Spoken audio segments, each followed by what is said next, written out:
We have also with us Matt Horace. He's a former ATF agent. He's joining us on the phone. Matt, again, partly to Kathleen's point about the tactics that ISIS is using, and also understanding that it's very easy for us, especially as reporters, to second-guess public officials. Clearly, as one person during that press conference said, the superintendent was following his heart and felt that he wanted to protect the children, and that's something that clearly is important, obviously, to the families and to all Americans. But I wonder, in this reaction that we've seen, if this threat, and we don't have it confirmed that it is a non-credible threat in the case of Los Angeles, but if it turns out to be a non-credible threat, if you are our enemies and you are watching this unfold, what are you gleaning from our reaction to something like this?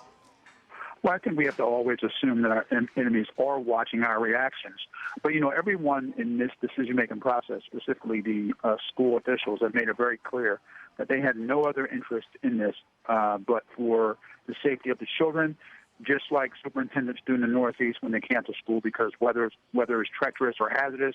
The whole reason why that's done is to keep kids safe. So they've made that clear at every step, and it's also been clear that the police didn't make that decision, the school district did. So in the line of the authority, that's who has the responsibility to do it, and they did it. Matt, how realistic is it that a sweep can be conducted quickly of all 900 public schools, 187 charter schools attended by these more than 600,000 students in the LA Unified School District? I mean, we're talking about a very vast area here that needs to be covered. Well, I think in the scope of information that they may know that we don't know, I don't think it's realistic to expect that every single school could be swept to its completion in one day. Now, in that we don't have the information that they do have, they may be able to do adequate enough sweeps to satisfy the threat and satisfy mitigating the threat in their eyes.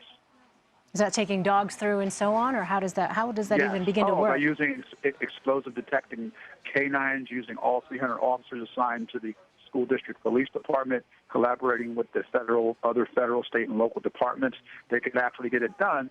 But again, it's all being done as an abundance of caution. And I don't think it's reasonable to overreact to their response because clearly we can't do this at every school district based on every threat that ISIS or any other group delivers every day of the year. It would disrupt our lifestyle significantly.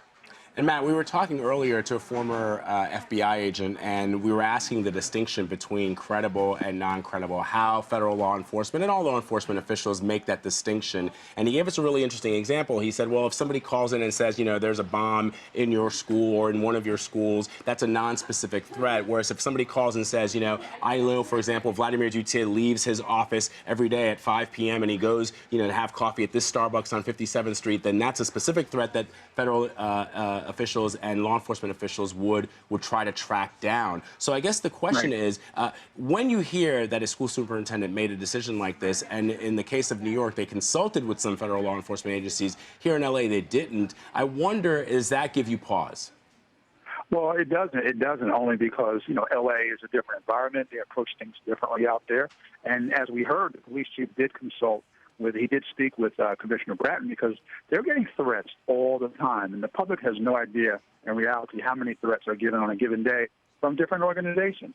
So it really doesn't cause me as a law enforcement person pause to cause, but it may give members of the public, pause to cause.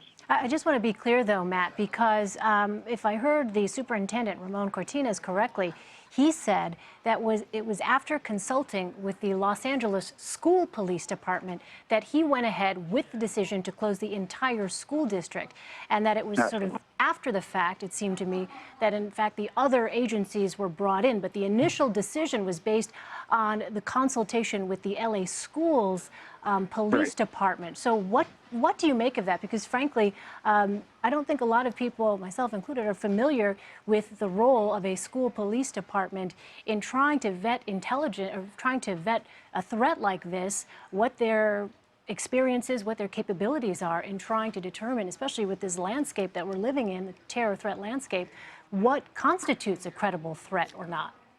Right. Well, that's the only area I think that's up for discussion because typically on the East Coast, and particularly here in New York, those decisions are going to be made in consultation with Commissioner Bratton and the NYPD, the FBI, and the JTTF, and other intelligence sources. And remember, law enforcement is evaluating intel every single day, 24 hours a day, to make those determinations of whether threats are credible or whether threats are non-credible and potential hoax.